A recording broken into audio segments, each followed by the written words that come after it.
नाज़रीन ये वीडियो चल रही है, ये वीडियो सोशल मीडिया पे जंगल में आग की तरह फैली है और लोग ये कह रहे हैं कि मेहनत कश की मौत कैसी मौत। वो नौजवान हमारे साथ मौजूद है, इसी रिक्शे पे वो वीडियो वायरल हुई है इस साइड पे जो चल रही है, और वही रिक्शा और वही नौजवान हमारे साथ बैठा हुआ है।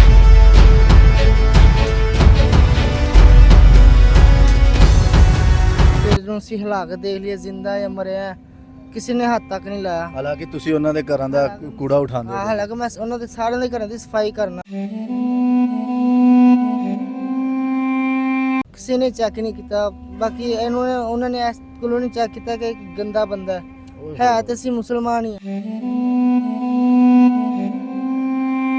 ਉਦੋਂ ਸਹੀ ਹੋਸ਼ ਸੀ ਜਦੋਂ ਮੈਂ ਕਚਰੇ ਦੀ ਬਾਸਕਟ ਦੇ ਵਿੱਚ ਸੁੱਟੀ ਨਾ ਆਪਣੇ ਰਸ਼ੀਏ 'ਚ, ਉਦੋਂ ਮੈਂ ਹੋਸ਼ 'ਚ ਸੀ।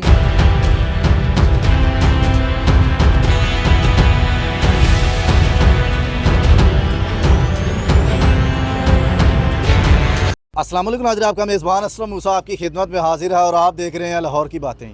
लाहौर की बातों की तरफ से एक नई बात लेकर आपकी खिदमत में हाजिर हूँ।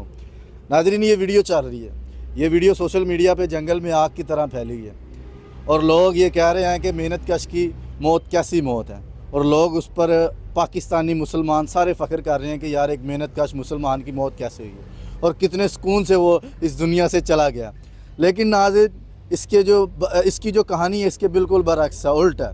वो शख्स ना इस दुनिया से गया और ना ही उस शख्स की डेथ हुई है। वो नौजवान हमारे साथ मौजूद है, इसी रिक्शे पे वो वीडियो वायरल हुई है इस साइड पे जो चल रही है, और वही रिक्शा और वही नौजवान हमारे साथ बैठा हुआ है और सोशल मीडिया पे वीडियो वायरल हो गया जी, ये दुनिया से चला गया है।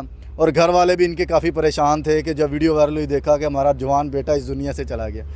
इनसे जानेंगे कि वो वाक़या हुआ किस तरह, फिर रेस्क्यू आती है, वहाँ पर इनको उठाया जाता है, इंजेक्शन वगैरह लगाए जाते हैं, फ़र्स्ट एड दी जाती है, लेकिन हकीकत के पीछे जो इसके पीछे जो छुपे हक़ाइक़ हैं वो कुछ और ही हैं।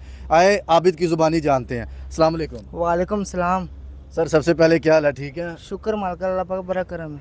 सर आपकी तो वीडियो वायरल हुई है कि आप इस दुनिया से चले गए हैं और लोग बड़ी बड़ी पीछे सैड म्यूज़िक लगा रहे हैं कि यार आप इस दुनिया से चले गए, और बड़ी कहते हैं कि जी मेहनत कश और बड़ी सुकून की मौत आई है। क्या वो मामला है और क्या माजरा था? वो सब फेक वीडियो बनी है।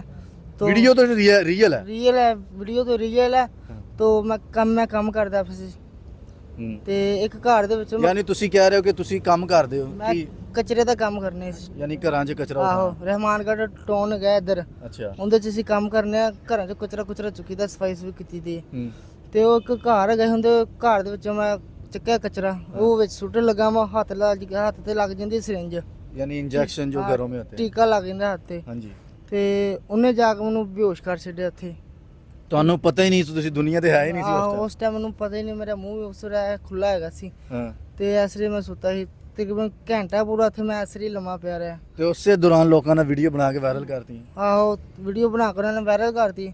ਤੇ ਉਸੇ ਮਹੱਲੇ ਦੇ ਵਿੱਚ ਮੈਨੂੰ ਕਿਸੇ ਨੇ ਇੰਜ ਕਰਕੇ ਹੱਥ ਤੱਕ ਨਹੀਂ ਲਾਇਆ ਕਿ ਤੇਰੇ ਨੂੰ ਅਸੀਂ ਹਿਲਾ ਕੇ ਦੇਖ ਲਿਆ ਜ਼ਿੰਦਾ ਜਾਂ ਮਰਿਆ, ਕਿਸੇ ਨੇ ਹੱਥ ਤੱਕ ਨਹੀਂ ਲਾਇਆ। ਹਾਲਾਂਕਿ ਤੁਸੀਂ ਉਹਨਾਂ ਦੇ ਘਰਾਂ ਦਾ ਕੂੜਾ ਉਠਾਉਂਦੇ ਹੋ। ਹਾਲਾਂਕਿ ਮੈਂ ਉਹਨਾਂ ਦੇ ਸਾਰਿਆਂ ਦੇ ਘਰਾਂ ਦੀ ਸਫਾਈ ਕਰਨਾ, ਸਫਾਈ ਕਰਦੇ ਮੇਰੇ ਟੀਕਾ ਲੱਗ ਜਾਂਦਾ। ਤੇ ਜਦੋਂ ਮੈਂ ਬੇਹੋਸ਼ ਹੋ ਜਾਂਦਾ ਨਾ ਤੇ ਘੰਟਾ ਪੂਰਾ ਐਸਰੀ ਲੰਮਾ ਪਿਆ ਜਾਂਦਾ, ਵਾਮ ਉੱਥੇ ਤਮਾਸ਼ਾ ਲਾ ਕੇ ਖਲੋ ਗਈ ਉੱਥੇ। ਵੀਡੀਓ ਬਣਾ ਰਹੀ है, किसी ने नहीं देखा बंदा जिंदा है, की मामलात हलाया पानी शानी, कोई चक्कर नहीं। कोई चक्कर नहीं। नाज़रीन इनकी बात बिल्कुल ठीक है कि ये उन्हीं लोगों के घरों से कचरा उठाते हैं, उनके घर की जो गंदगी वगैरह जो भी होता है, एक मेहनत मजदूरी करते हैं, और ये उनके इतना क्लोज है और उन्होंने इसके ऊपर इतनी खुदा तरसी नहीं की कि यार इसको उठाएं, हिला के देखें यार बंदा जिंदा है कि नहीं जी। ਤੇ ਉਹ ਲੈ ਕੇ ਆਏ ਨੇ ਫਿਰ ਦੂਸਰੇ 1-2 ਵਾਲੇ ਜਿਹੜੇ ਆਉਂਦੇ ਨੇ, रेस्क्यू वाले। ਹਾਂ, ਉਹ ਆਏ ਨੇ, ਉਹਨਾਂ ਨੇ ਮੈਨੂੰ ਰਸ਼ਕੇ ਤੋਂ ਲਾਇਆ, ਉਹਨਾਂ ਨੇ ਮੈਨੂੰ ਟੀਕਾ ਲਾਇਆ, फर्स्ट एड दी ਹਾਂ थी। ਟੀਕਾ ਲਾਇਆ, ਟੀਕਾ ਲਾ ਕੇ ਮੈਂ ਹੋਸ਼ 'ਚ ਆ ਗਿਆ। ਤੇ ਵੀਡੀਓ ਬਣਾਈ ਹੈ ਔਰਤ ਨੇ, ਉਹ ਵੀਡੀਓ ਬਣਾ ਕੇ ਤੇ ਵੀਡੀਓ ਵਾਇਰਲ ਹੋ ਗਈ। ਤੇ ਅੱਲਾ ਦਾ ਸ਼ੁਕਰ ਹੈ, ਅੱਲਾ ਪਾਕ ਤੁਸੀਂ ਨੇ ਸਹੀ ਹੋ, ਜ਼ਿੰਦਾ ਹੋ, ਅੱਲਾ ਪਾਕ ਦਾ ਬੜਾ ਕਰਮ ਹੈ ਕਿ ਮੈਂ ਮੌਤ ਦੇ ਮੂੰਹ 'ਚ ਵਾਪਸ ਆਇਆ ਹਾਂ। ਬਿਲਕੁਲ ਜੀ। ਕੋਈ ਟੀਕਾ ਉਹ ਜਿਹਾ ਜ਼ਹਿਰੀਲਾ ਹੁੰਦਾ, ਜ਼ਹਿਰ ਵਾਲਾ ਹੁੰਦਾ, ਉੱਥੇ ਮੈਂ ਮਰ ਜਾਂਦਾ ਤੇ ਮੇਰੇ ਘਰ ਦੇ ਕੀ ਹਾਲਾਤ ਹੋਣੇ ਸੀ। ਘਰ ਦਾ ਉਦੋਂ ਵੀਡੀਓ ਤਾਂ ਬੜੀ ਵਾਇਰਲ ਹੋਈ, ਪੂਰੀ ਦੁਨੀਆ ਨੇ ਵੇਖੀ ਹੈ, ਬਾਹਰਲੇ ਮੁਲਕ ਬੜੇ ਲੋਕਾਂ ਨੇ ਵੇਖੀ ਹੈ। ਤੇ ਘਰ ਵਾਲੇ ਦਾ ਕੀ ਉਸ ਟਾਈਮ ਰਵੱਈਆ ਸੀ, ਤੁਹਾਡੀ ਵਾਲਦਾ ਦਾ, ਮਾਂ ਦਾ? ਸਾਰੇ ਰੋਣ ਲੱਗ ਪਏ ਸੀ, ਘਰ ਵਾਲੇ ਜਿੰਨੇ ਵੀ ਸੀ ਨਾ ਸਾਰੇ ਰੋਣ ਲੱਗ ਪਏ ਕਿ ਤੇ ਨਾ ਹੋਇਆ ਕੀ ਸੀ। ਤੇ ਮਤਲਬ ਉਹ ਤੇ ਹੀ ਸਮਝ ਰਹੇ ਸੀ ਕਿ ਡੈਥ ਹੋ ਗਈ। ਡੈਥ ਹੋ ਗਈ। ਤੇ ਉਹ ਘਰ ਵਾਲਿਆਂ ਨੂੰ ਫੋਨ ਕਰਦੇ ਰਹੇ ਨੇ, ਘਰ ਵਾਲੇ ਦੱਸੀ ਉੱਥੇ ਆਏ ਨੇ, ਨੰਬਰ ਨਹੀਂ ਲੱਭਦਾ, ਨੰਬਰ ਕਿਸੇ ਨੂੰ ਲੱਭਾ ਹੀ ਨਹੀਂ ਆਇਆ ਮੇਰਾ। ਤੇ ਟੀਕਾ ਟੁਕਾ ਲਾਇਆ ਉਹਨਾਂ ਨੇ, ਹੋਸ਼ 'ਚ ਆ ਗਿਆ ਵਾ। ਉੱਥੇ ਕੋਈ ਬੰਦਾ ਮੁਹੱਲੇ 'ਚ 4 ਰੁਪਏ ਨਹੀਂ ਸੀ ਮੈਨੂੰ ਦੇ ਰਿਹਾ ਕਿ ਇਹਨੂੰ ਅਸੀਂ ਲਿਆਦਾ ਲੰਮਾ ਹੀ ਪਾ ਦਈਏ।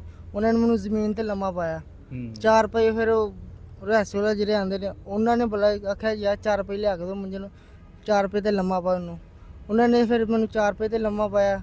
ਫਿਰ ਉਹਨਾਂ ਮੇਰੇ ਟੀਕਾ ਲਾਇਆ। 2 ਮਿੰਟਾਂ ਬਾਅਦ ਮੈਂ ਹੋਸ਼ 'ਚ ਆ ਗਿਆ ਵਾਂ, ਸਹੀ ਤੰਦਰੁਸਤ ਹੋ ਜਦੋਂ ਗਿਆ। ਤੁਸੀਂ ਹੋਸ਼ 'ਚ ਆਏ ਤੁਹਾਨੂੰ ਇਹ ਉਸ ਟਾਈਮ ਦੁੱਖ ਹੋਇਆ ਕਿ ਯਾਰ ਮੈਂ ਕਿੰਨਾ ਲੋਕਾਂ ਦੇ ਘਰਾਂ ਦਾ ਹਾਂ। ਜਾਣਾ ਕਿ ਜਿਨ੍ਹਾਂ ਨੇ ਸਾਨੂੰ ਨਾ ਪਾਣੀ ਪੁੱਛਿਆ, ਨਾ 4 ਰੁਪਏ ਦਿੱਤੀ, ਨਾ ਚੈੱਕ ਵੀ ਨਹੀਂ ਕੀਤਾ ਕਿ ਯਾਰ ਬੰਦਾ ਜ਼ਿੰਦਾ, ਇਨਸਾਨੀਅਤ ਦੇ ਨਾਤੇ। ਹਾਂ, ਕਿਸੇ ਨੇ ਚੈੱਕ ਨਹੀਂ ਕੀਤਾ। ਬਾਕੀ ਇਹਨੂੰ ਉਹਨਾਂ ਨੇ ਇਸ ਕੋਲੋਂ ਨਹੀਂ ਚੈੱਕ ਕੀਤਾ ਕਿ ਇੱਕ ਗੰਦਾ ਬੰਦਾ ਹੈ ਤੇ ਅਸੀਂ ਮੁਸਲਮਾਨ ਹੀ ਆ। ਬਿਲਕੁਲ ਜੀ। ਤੇ ਪਰ ਮੁਸਲਮਾਨ ਕੋਈ ਬੰਦਾ ਜਿਹੜਾ ਹੈਗਾ ਮੁਸਲਮਾਨ ਸਹੀ ਸੱਚਾ ਮੁਸਲਮਾਨ ਨਹੀਂ ਹੈ। ਮੁਸਲਮਾਨ ਹੀ ਹੁੰਦਾ। ਹਾਂ, ਜਿਹੜੀ ਮੇਰੀ ਵੀਡੀਓ ਵਾਇਰਲ ਹੋਈ, ਮੇਰੀ ਰਿਸ਼ਤੇਦਾਰਾਂ ਦੇ ਵਿੱਚ ਮੇਰੀ ਇੱਜ਼ਤ ਸਾਰੀ ਨਿਲਾਮ ਹੋ ਗਈ ਕਿ ਇਹ ਬੰਦਾ ਨਸ਼ਾ ਕਰਕੇ ਡਿੱਗ ਗਿਆ। ਸਹੀ ਯਾਨੀ ਲੋਕਾਂ ਨੇ ਇਹੀ ਕਿਹਾ ਸੀ, ਲੋਕਾਂ ਨੇ ਇਹੀ ਕਿਹਾ ਕਿ ਨਸ਼ਾ ਕਰਕੇ ਡਿੱਗ ਨਸ਼ਾ ਗਿਆ। ਕਰਦਾ ਨੇ, ਹਾਂ। ਕੋਈ ਟੀਕਾ ਪੁੱਠਾ ਲਾ ਲਿਆ ਤੇ ਚਲਾ ਗਿਆ। ਆਹੋ, ਤੇ ਨਸ਼ਾ ਨੁਸ਼ਾ ਅਸੀਂ ਕੋਈ ਨਹੀਂ ਕੀਤਾ ਹੈਗਾ। ਪਾਨ ਪੂਨ ਕਦੀ ਕਿਤੇ ਖਾ ਲਈਦਾ।